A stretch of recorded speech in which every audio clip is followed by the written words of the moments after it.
O que significa ser evangélico? Desde o início da comunidade aqui do nosso grupo, desse grupo que tem se reunido para estudar a palavra, se não em todos os estudos, talvez quase todos, eu tenho dito que ser evangélico não quer dizer nada. Participar de uma igreja evangélica hoje não quer dizer absolutamente nada.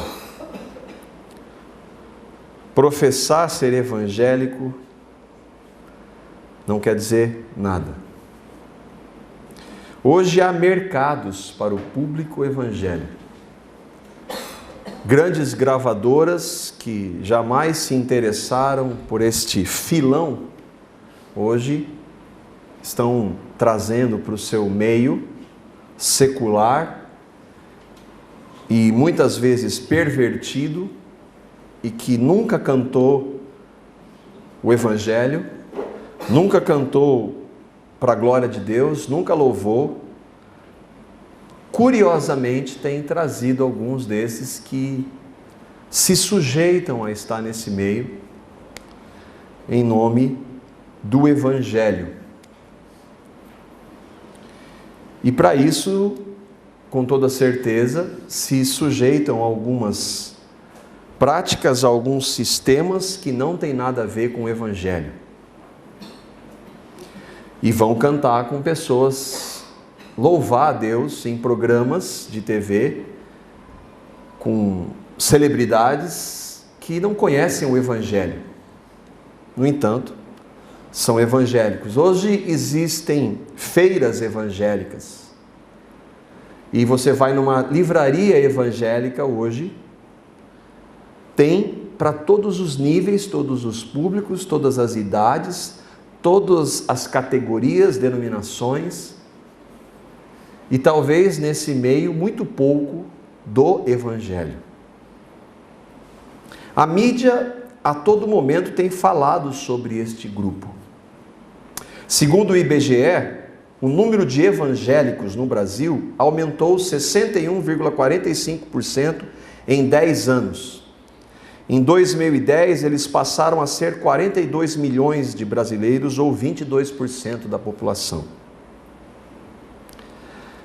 Isso é razão para dar um glória a Deus, como alguns fazem, e fazem passeatas e celebram que a igreja evangélica está crescendo?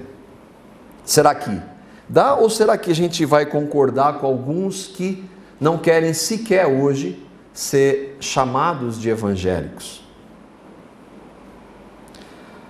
E diante de algumas notícias como estas aqui, que saem nos veículos seculares, que diz, por exemplo, depois de incontáveis ensaios em revistas masculinas e 3 filmes pornográficos, há 2 meses, a atriz Regininha Poltergeist se converteu à igreja evangélica Bola de Neve. Ela concedeu esta entrevista ao site da Globo.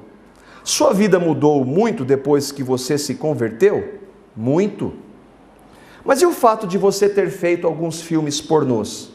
Eu não me arrependo, não.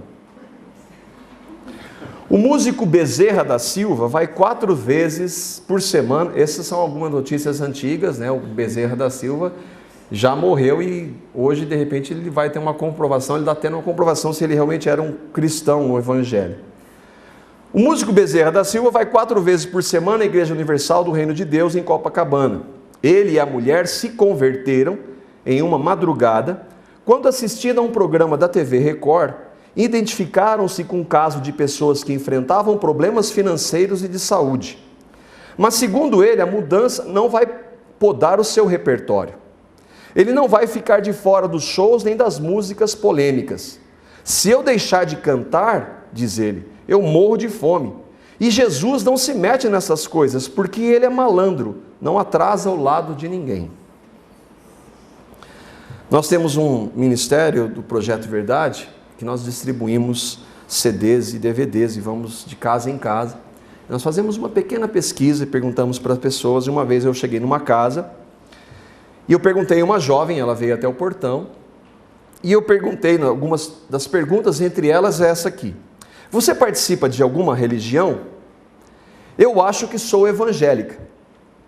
E de qual igreja? Aí ela olhou para trás: mãe, qual é a igreja que a senhora vai? Diante dessas notícias, o que significa ser evangélico? Quando alguém se diz evangélico, o que esta pessoa quer dizer? O que a sociedade, vendo notícias como estas, programas de TV evangélicos, canais evangélicos, o que a sociedade pensa da pessoa ou do que significa ser evangélico? E principalmente, o que Deus pensa a respeito do ser evangélico dentro desse contexto? Mas como é que eu posso saber o que Deus pensa? Pela palavra deste Deus. Eu posso ver pela palavra dele o que significa ser evangélico. É claro que o termo evangélico advém da palavra bíblica evangelho. E ela deveria identificar aqueles que creem no evangelho. Eu sou brasileiro, então eu me identifico com essa nacionalidade. Eu sou do Brasil, eu sou brasileiro. Eu sou evangélico e a associação deveria ser: eu creio no evangelho. Agora, há várias implicações bíblicas em crer no evangelho. Contudo, perante a sociedade, a ideia é de que os evangélicos são contra o sexo em seus discursos fora do casamento, mas a prática é comum. Contra a bebida, mas se embriagam. Estão na TV, fazem sinais e maravilhas como Jesus fez, muitas curas, lotam grandes templos, milhares de pessoas, fazem grandes eventos, e sempre tem alguma coisinha no início, no meio ou no final das suas mensagens, alguma coisinha para oferecer, e que sempre tem como contrapartida algumas notas. Então essa é a imagem do evangélico hoje. Mas e perante Deus? Diante da sociedade é essa. Eu me lembro quando eu era criança, o termo evangélico não era utilizado, mas o crente. E quando eu ouvia falar como católico de um crente, ou às vezes minha mãe falava aquela pessoa, aquele é crente, a primeira impressão que vinha era de respeito pela postura daquela pessoa. É claro que também o termo não queria significar, não poderia significar nada. Às vezes a pessoa usava o rótulo como hoje. Mas era diferente, havia talvez uma identificação com uma postura de reverência a Deus. Hoje isso tem mudado. Mas e diante de Deus? A postura da sociedade, o que a sociedade vê a partir do nome evangélico, talvez é essa, ou vocês podem lembrar de algumas outras. Mas e diante de Deus? Durante a história da igreja, e não da igreja instituição, não das quatro paredes, não das denominações, durante a história da igreja de Cristo, nós vimos ou vemos alguns nomes que definiam aqueles que criam no Evangelho. A própria palavra, no início da igreja, ela define alguns como crentes no Senhor, irmãos, discípulos, escolhidos, fiéis, escravos de Deus, escravos de Cristo, santos, congregação de Deus, que invocam o Senhor, os do caminho, a seita dos nazarenos e cristãos. Vários nomes que a palavra diz, às vezes de alguns que estavam falando dos cristãos, outros autores inspirados pelo Espírito, dizendo aqueles são dessa facção aqui, desse grupo. E dentre esses, os mais conhecidos e utilizados foram, o primeiro, dos discípulos e que nós vamos ver no texto de Mateus, no capítulo 4, nos últimos 2 versículos e nos 2 versículos iniciais de Mateus 5, Mateus 24 e 25 e Mateus 5, versículos 1 e 2, que ali é a primeira vez que ocorre o nome discípulo. E aí nós começamos a perceber algumas distinções de aqueles que se diziam e aqueles que eram. E o texto narra: e a sua fama, a de Jesus, correu por toda a Síria. Trouxeram-lhe então todos os doentes, acometidos de várias enfermidades e tormentos, endemoniados, lunáticos e paralíticos. A fama de Jesus era grande, por ele ser alguém que curava as pessoas, que fazia sinais. E com isso atraía multidões. E ele curava essas pessoas, e ele os curou. E da Galiléia, Decápolis, Jerusalém, Judéia e da além do Jordão, numerosas multidões seguiam Jesus. Há relatos que nós vemos Jesus alimentar 5.000 pessoas. E não foi uma vez só, não. Multidões seguiam Jesus. Vendo Jesus as multidões, subiu ao monte e, como se assentasse, aproximaram-se os seus discípulos. Havia as multidões e havia os seus discípulos. E ele passou a ensiná-los. A ensinar quem? Os seus discípulos. A palavra discípulo literalmente significa aquele que recebe uma instrução. Mas no contexto cristão, bíblico, do novo nascimento, discípulo são todos aqueles que um dia creram em Cristo. Eles não ouviam os ensinamentos, mas eles criam em Cristo, haviam recebido a Cristo em suas vidas. E ele então era agora Senhor, Salvador e Senhor de suas vidas. Os discípulos queriam seguir o seu Senhor, o seu Salvador, queriam ter relacionamento com Ele. As multidões que seguiam Jesus, a palavra vai falar que mais tarde o abandonaram. Há um momento, inclusive, que as multidões, as pessoas estão saindo, e Jesus pergunta para os seus discípulos: vocês não querem ir embora também? E os seus discípulos disseram: Senhor, para onde nós vamos? Só o Senhor tem as palavras da vida eterna. Ali mostra que os discípulos conheciam o Senhor Jesus. Ainda que Jesus não havia morrido e ressuscitado, que o Espírito Santo não havia descido e habitado neles, eles já criam no Senhor. Ainda que não tinham uma compreensão, um relacionamento íntimo com Ele, ainda que fossem falhos e pecadores, eles já conheciam o Senhor Jesus. Senhor, para onde nós vamos? Só o Senhor tem as palavras da vida eterna. As multidões buscavam Jesus por outra razão. O segundo termo, também bíblico, foi o de crentes. Esse que eu lembrei há um tempo atrás, que era mais comum naquele tempo. Em Atos, no capítulo 5, versículo 14, nós vamos ver a descrição desses crentes. Ali o contexto é que Ananias e Safira, que haviam crido no Senhor, a igreja estava crescendo, e aqueles irmãos crendo no Senhor, eles repartiam seus bens, vendiam seus bens e repartiam entre aqueles que tinham necessidade. E alguns vendiam seus bens e entregavam todo o dinheiro nos pés dos apóstolos. Ananias e Safira vão então, e eles vendem uma propriedade e retêm parte dela, e eles, por exemplo, eles venderam por 50 mil reais e guardaram 20 mil para eles, e disseram que venderam por 30 mil.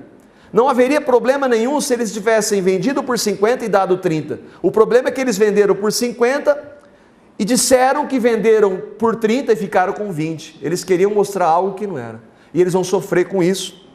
E Jesus então fazia muitos sinais. E a igreja crescia. E aí o texto do versículo 14 de Atos 5. E crescia mais e mais a multidão de crentes, tanto homens como mulheres, agregados ao Senhor. Aqui já é não mais a multidão dos evangelhos. Aqui o Espírito Santo já havia descido. Esses já estavam num contexto de perseguição. Esses já sofriam por causa do nome de Jesus. O crente é aquele que crê em algo. Nesse contexto, os crentes criam verdadeiramente em Cristo. Mas há alguns que creem em Deus e não creem em Cristo. E um grande exemplo desses é que o próprio Senhor disse que até os demônios creem em Deus. E eles, obviamente, não são discípulos de Cristo. O terceiro termo, bíblico também, e o que a Karen leu no início, foi o de cristãos. Vimos lá no início do texto, não precisa abrir, a gente já viu no começo, Atos 11, 26. Em Antioquia, os discípulos pela primeira vez foram chamados cristãos. Alguns entendem essa palavra, cristãos, que no original, no grego, a linguagem que foi escrita no Novo Testamento, cristianos, como pequenos cristos, o que a Karen disse, que refletem a imagem de Cristo. Dando sentido que o cristão deve ser uma cópia submissa de Cristo. Agora eu gostei muito dessa definição. A designação não está relacionada à religião de alguém, mas sim à identidade que esta pessoa tem com a pessoa de Cristo. Crer ou ser um cristão é ter Cristo habitando nele. Eu posso valorizar os ensinos de Jesus. Eu posso ter até reverência aos ensinos dele. Eu posso entender que verdades maravilhosas que Jesus trouxe, mas jamais tê-lo como meu Salvador e Senhor e, por consequência, ser um discípulo dele. Ou ser, na definição do termo, um verdadeiro cristão. Alguns afirmam que a expressão cristãos, dentro desse contexto, era para debochar. Olha lá os cristãos, olha lá os seguidores de Jesus, o Cristo. Eles têm uma vida diferente da nossa e debochavam deles. Na história da igreja, o nome cristão foi muito distorcido. Uma história de perseguição e de muitas coisas, práticas realizadas em nome de Jesus ou de Cristo, que jamais foram ordenadas por Ele e que jamais teriam sido praticadas se essas pessoas fossem realmente cristãs. A gente está vendo que não importa muito o termo. O importante é saber se discípulos, crentes ou cristãos que nós usemos, nós realmente cremos no que Cristo fez por nós e em nós. Um outro termo, e aí não bíblico, e que vem como uma proposta de romper com essa igreja cristã que dominava e que dominou por séculos, é o termo protestante, que surge no século XVI e que significa uma declaração pública de protesto que se referia àqueles que, quando Lutero, que era uma das figuras da reforma protestante, que nada mais tinha como objetivo uma proposta de chegar para a igreja, a instituição, e falou: nós estamos errando à luz da palavra. E não era, se nós cremos no Senhor, porque havia pessoas que naquele contexto criam no Senhor, vamos oferecer a voltarmos à palavra, à base da palavra, e fundamentalmente a justificação pela fé, que nós somos salvos pelo que Cristo fez, pela graça, mediante a fé. E essa proposta foi rejeitada. Foi feita então uma contra-reforma. Não, nós continuamos fazendo isso, vamos continuar com essas práticas, e mais ainda, Vocês vão sofrer por isso, como no início da igreja, e muitos, milhares morreram por serem verdadeiramente cristãos.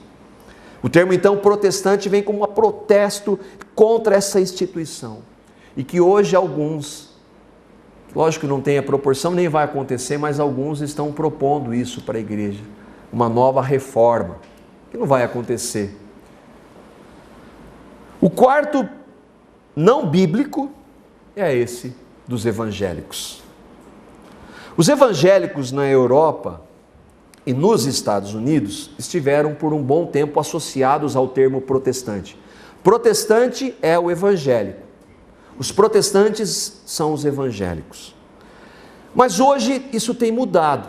Algumas igrejas históricas também têm rompido com essa ideia, porque existe um movimento, principalmente das igrejas pentecostais e neopentecostais, que quando nós falamos desse crescimento que nós agora acabamos de citar aqui do IBGE, o grande crescimento da igreja evangélica é a igreja pentecostal, neopentecostal, e é esta igreja que está na mídia e que tem testemunhos como esses que nós lemos aqui no começo.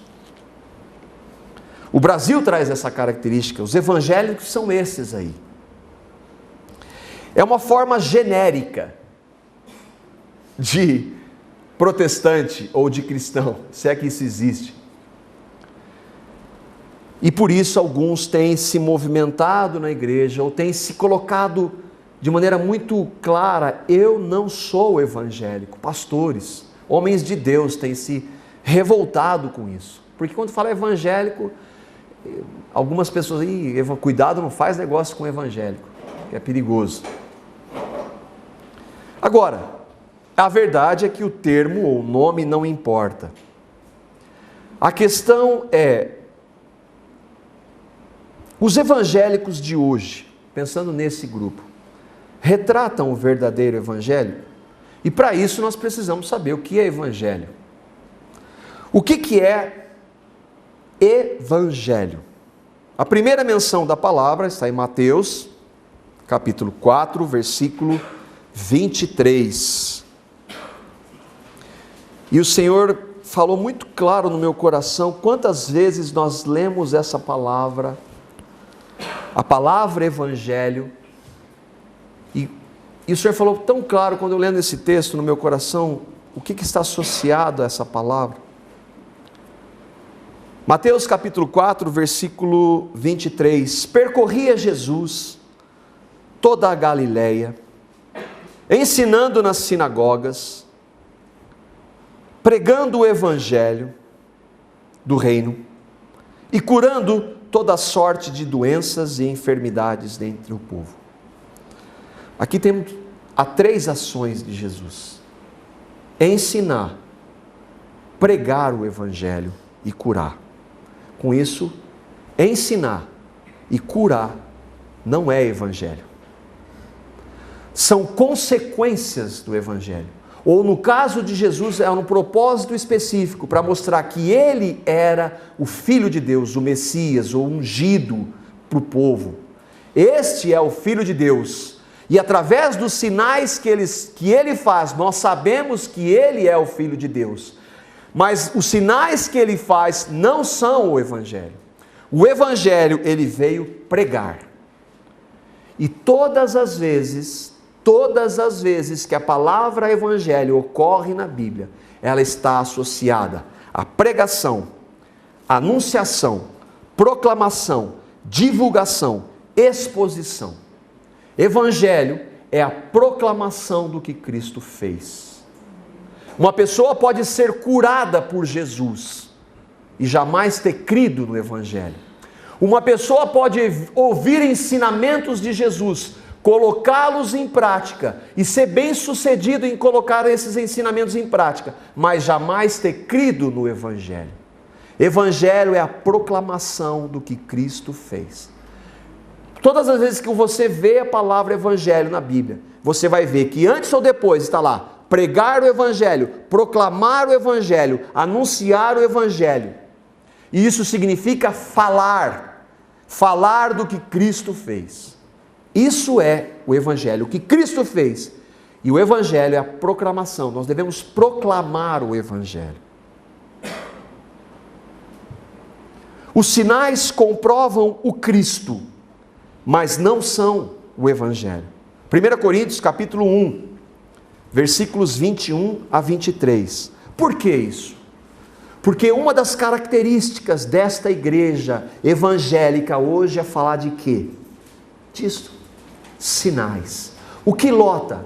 Vem aqui que você vai ser curado. Quantas vezes, assistindo um programa desses, eu ouvi do Evangelho? O Evangelho, a proclamação do Evangelho. Nunca. Fala-se de Jesus, menciona-se o sacrifício, mas uma proclamação do Evangelho, que leva pelo Espírito, a ação do Espírito, a conduzir a pessoa ao arrependimento, que nós vamos ver uma característica do Evangelho, você não vê. E hoje, falar de arrependimento, você não ouve praticamente. Mas então nós vemos em 1 Coríntios capítulo 1, versículos 21 a 23, olha a distinção que o Senhor, através de Paulo, faz. Visto que na sabedoria de Deus, o mundo não o conheceu por meio da sabedoria humana, agradou a Deus, aprove a Deus, por determinação de Deus, salvar aqueles que creem por meio da loucura da pregação, loucura da proclamação, loucura em dizermos que quando Cristo morreu, Ele crucificou o nosso pecado. O sangue que Ele derramou nos purificou de todos os nossos pecados, por pior que eles fossem. E na ressurreição dEle, Ele nos deu uma nova vida. Isso é Evangelho e essa é a proclamação do Evangelho. E essa proclamação é que gera vida naqueles que ouvem e que creem. Os judeus pedem sinais. Hoje nós temos evangélicos pedindo sinal. Os gregos procuram sabedoria, mas nós não temos nada a ver com isso.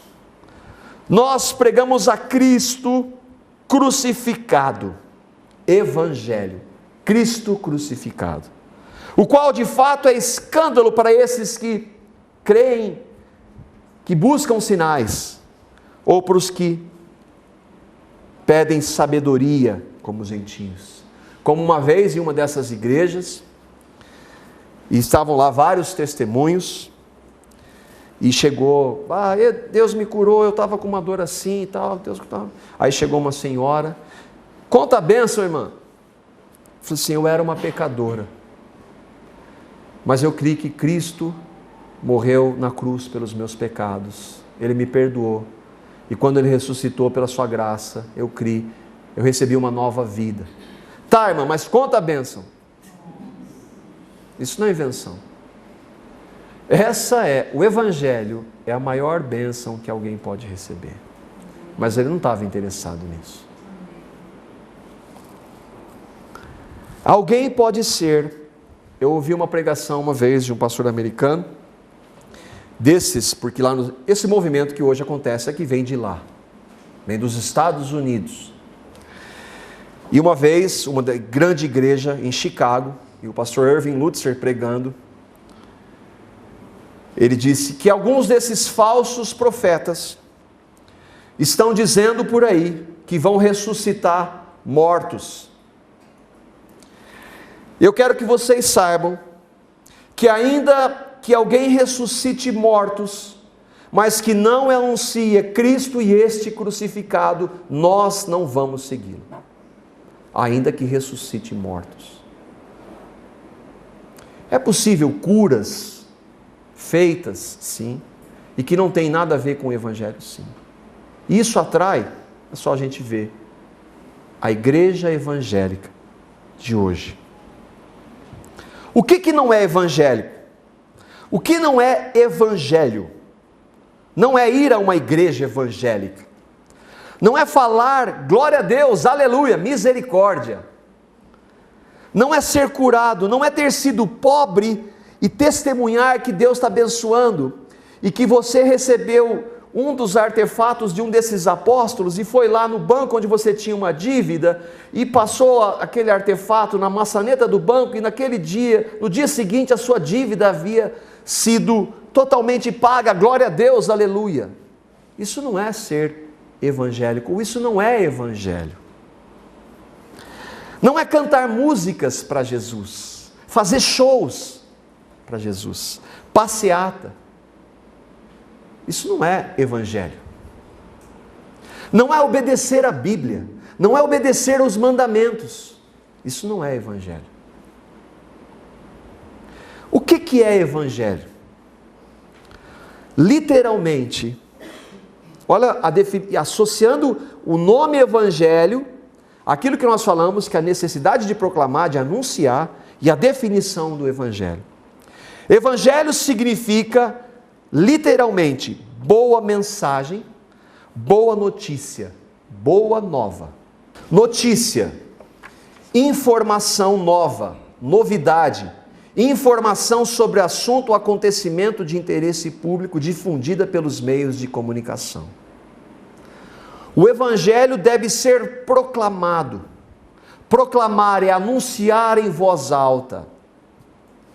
E Lucas capítulo 2, versículos 8 a 11, nós vemos o início dessa anunciação.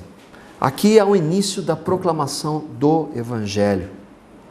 Havia pastores que estavam nos campos próximos e durante a noite tomavam conta de seus rebanhos.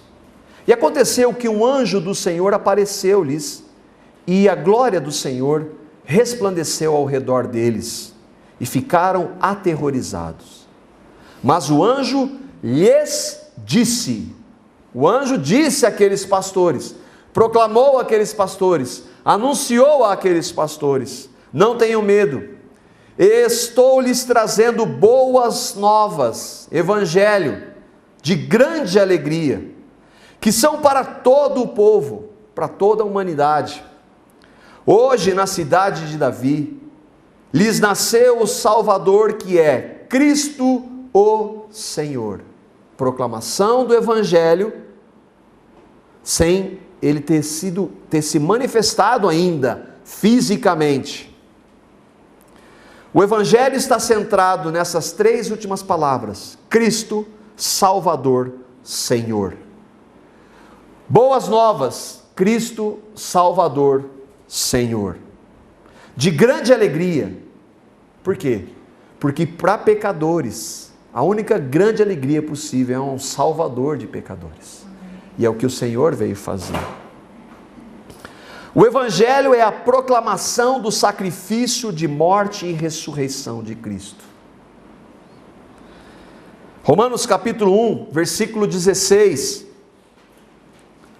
Paulo vai dizer o que é o Evangelho e onde está o poder do Evangelho. Romanos 1, versículo 16. Pois eu não me envergonho do Evangelho, porque ele, o Evangelho, é o poder de Deus para a salvação de todo aquele que crê, primeiro do judeu, também do grego. Mesmo que você esteja pedindo sinais ou sabedoria, Jesus veio para você também. E o poder dele não se manifesta nos sinais e na sabedoria, mas na salvação para aquele que se arrepende e crê nele. O poder do Evangelho se manifesta na salvação que Cristo veio trazer. Agora, o Evangelho é o poder de Deus para quem crê. Para quem verdadeiramente crê. E não leva um rótulo ou um título, mas para alguém que verdadeiramente crê em Cristo. O verdadeiro evangélico é, portanto, aquele que crê no Evangelho. Quais as características fundamentais de um verdadeiro evangélico à luz da palavra? Romanos capítulo 10, versículo 14. Como uma pessoa pode crer no Evangelho? Como, pois, invocarão aquele em quem não creram? E como crerão naquele de quem não ouviram falar? E como ouvirão se não há quem pregue? Como igrejas evangélicas, pessoas que estão nas igrejas evangélicas, poderão crer se não é anunciado nas igrejas evangélicas o Evangelho? Porque uma pessoa só pode crer no Evangelho se ela ouvir do Evangelho. Porque a palavra de Deus, esse mesmo texto, pouco à frente, vai dizer que a fé vem pelo ouvir, e o ouvir pela pregação de Cristo. Então eu e você só podemos crer no Evangelho se nós ouvirmos daquele que veio para nos salvar. Como eu posso crer em alguém que eu não ouvi? Do que ele fez, não dos sinais dele, não dos prodígios dele, mas do que ele fez por mim.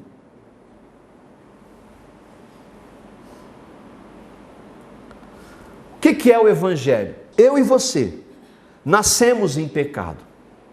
Nascemos em pecado até se tivermos nascido dentro da igreja evangélica, literalmente, ou como força de expressão, ter crescido na igreja evangélica, nascer numa família evangélica, filho de pastor. Eu nasci em pecado. Eu e você, todos nós nascemos em pecado. Por causa do nosso pecado, devido à natureza de pecado, nós estamos separados de Deus, já por termos nascido.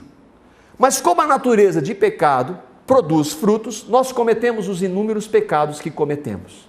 Então nós nascemos em pecado e somos pecadores. Somos pecadores porque nascemos em pecado.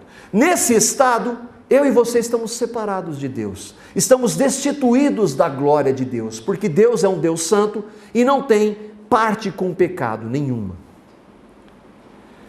Deus não trouxe a palavra dele para trazer um monte de regras para eu e você tentarmos segui-las e então agradarmos a Deus, porque nós continuamos o nosso estado de pecado, sendo pecadores, e o fato de obedecer alguns mandamentos, fazer ou deixar de fazer algumas coisas para tentar agradar a Deus, jamais vai mudar o meu estado de pecado, e por consequência eu não tenho relacionamento com Ele. Acontece que este mesmo Deus nos ama, com amor incondicional. Mesmo nós sendo pecadores, Ele provou o amor dele por nós, tendo enviado Cristo para morrer a nossa morte no corpo dele. Quando então eu vejo Cristo, a morte dele foi a minha morte. Cristo crucificou essa natureza com a qual eu e você nascemos, e no seu corpo santo, sem pecado, ele fez morrer a minha natureza de pecado. O sangue que ele derramou me purifica dos meus pecados. Me purificou dos meus pecados antes de crer, se eu creio, e me purifica dos pecados que porventura eu venha cometer. Quando eu creio no que Cristo fez, me atraiu no seu corpo, na sua morte, eu morri para o pecado, eu creio então, pela revelação do Espírito, que Ele ressuscitou e Ele me deu uma nova vida. Pela fé eu nasci de novo, recebi a Cristo como meu Salvador e Senhor.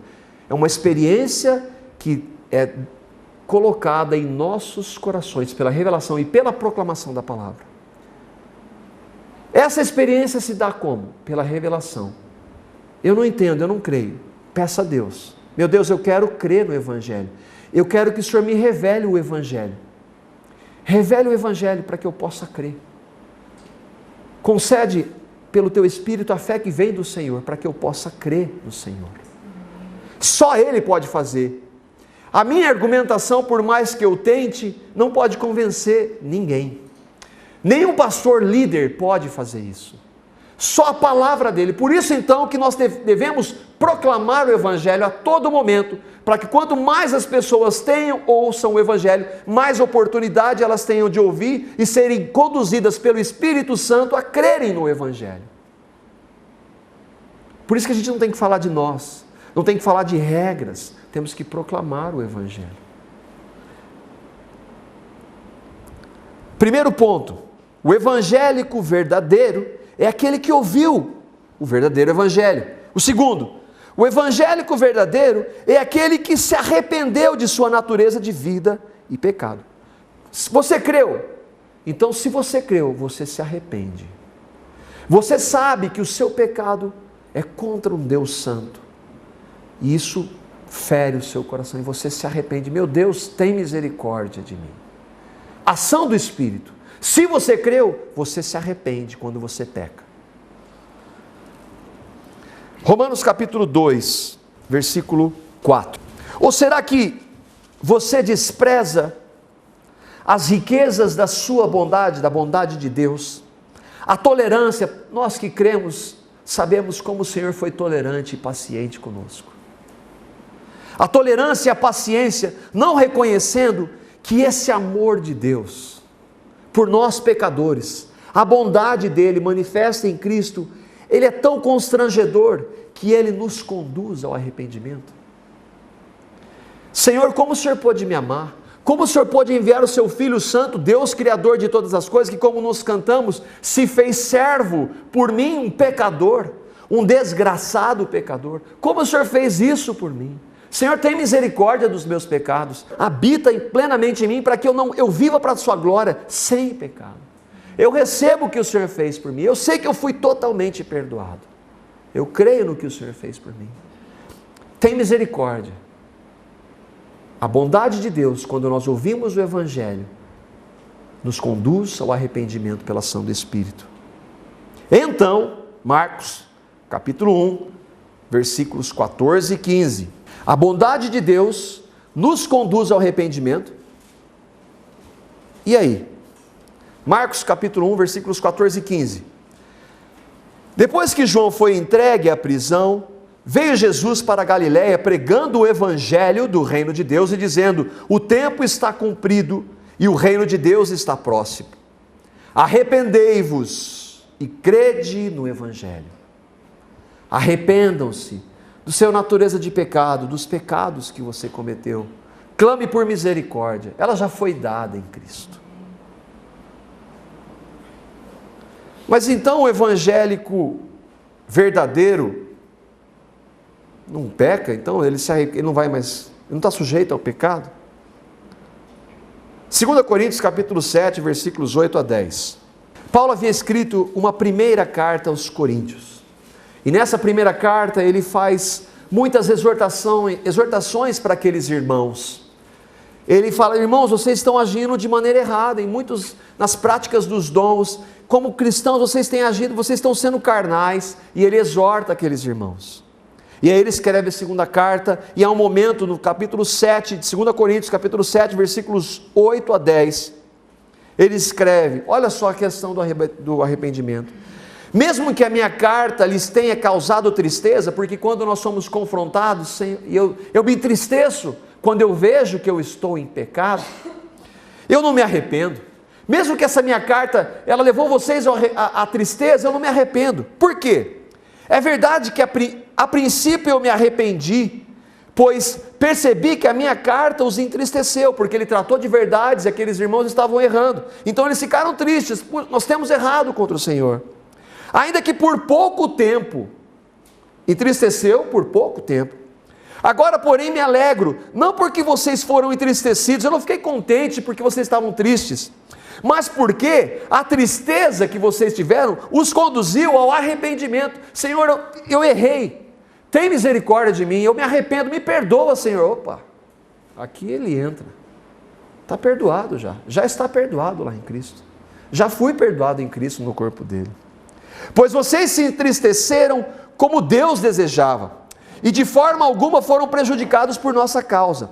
A tristeza, segundo Deus, produz um arrependimento que leva à salvação. A tristeza movida pela proclamação do Evangelho, que mostra que nós somos pecadores, mas que Deus mesmo assim nos ama, que dá o seu Filho sem pecado, totalmente de graça, vai nos constranger, porque a palavra dele diz que o amor dele nos constrange, e esse constrangimento vai nos conduzir: Senhor, tem misericórdia. E ele tem misericórdia. O objetivo dele é nos conduzir ao arrependimento. Não o remorso, mas a tristeza, segundo o mundo, produz morte. Terceiro, o evangélico verdadeiro é aquele que creu no que Cristo fez e tem clareza do propósito do sacrifício de Cristo. Gálatas, capítulo 2. O texto é longo, o contexto, a gente poderia tinha que ler todo o capítulo. Mas nós vamos ver os versículos 16, 17, 20 e 21. O evangélico verdadeiro é aquele que creu no que Cristo fez e tem clareza do propósito do sacrifício de Cristo. Sabemos que ninguém é justificado pela prática da lei.